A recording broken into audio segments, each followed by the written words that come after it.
Welcome back mga kainday. Let's go!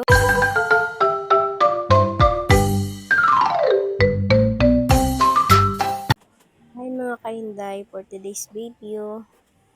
Yun nga, at pagbukas ko nga sa aking cabinet, nakita ko ay sobrang kalat ay gawa lang pala ang gawa ng aking anak na napakakulit. At yung mga kainday, ayan kita nyo naman ay aking pinagkukuhang aking mga damit ay sobrang kalat. Yun na nga. Grabe, pagkita ko yan mga kainday, ako'y nabigla. Grabe, napakamot na nga si Inday sa ulo ay sobrang daming tupiin.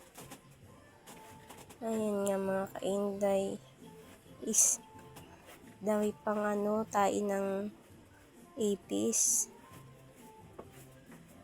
Naiinis nga ako dyan ngayon mga kainday. Napakadami ba naman tayo ng ipis. Kaya nga mga kainday, at ninisan ko muna yung cabinet ay napakadami talaga.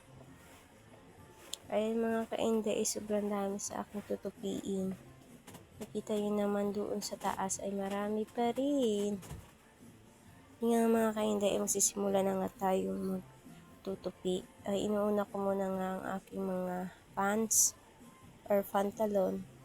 Ay nga mga kainday ay kita nyo naman na ayan, pagtupi ko ay baliktad ay kasi sinasadya ko talaga yung mga kainday dahil nagpuputi-puti siya pag binaliktad ko talaga.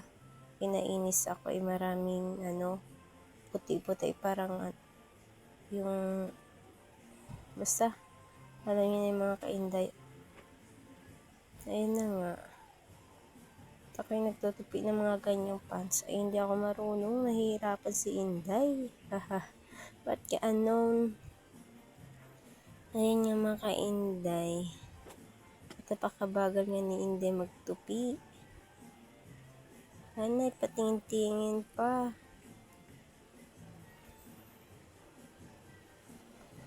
Kita nyo naman yung mga kainday, na-stress ako talaga. Tingin yung mukha ko ay walang kaayos-ayos. Yung buhok, napakagulo. Kasing gulo ng relasyon nyo. Ay, hindi ganon. Yung mga kainday, balik na nga tayo sa ating topic ng ating tupiin. Ay, pagpasensyahan nyo na ang aking boses. Hindi nga ako marunong mag voice over, ay napakapangit din ang aking boses. Ay, ganon.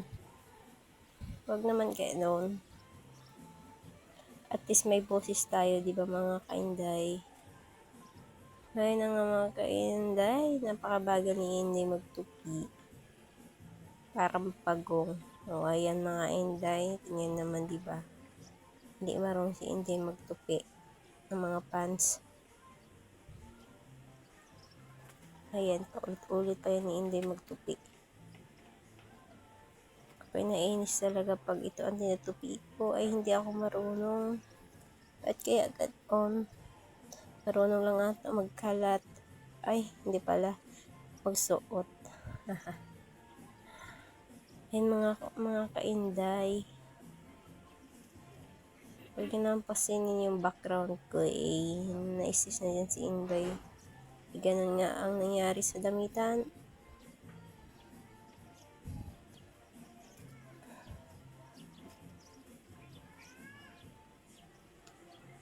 Oh. Ayan na may pa sayo-sayo pa si Inday dyan. Iniinda na yung pagod sa pagtupihaw.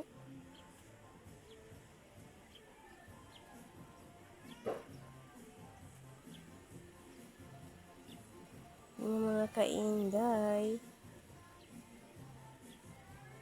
Ay, nawawala na ako isasabihin. Ay, wala nang lumalabas sa bibig ko. Ay, ba't ganon?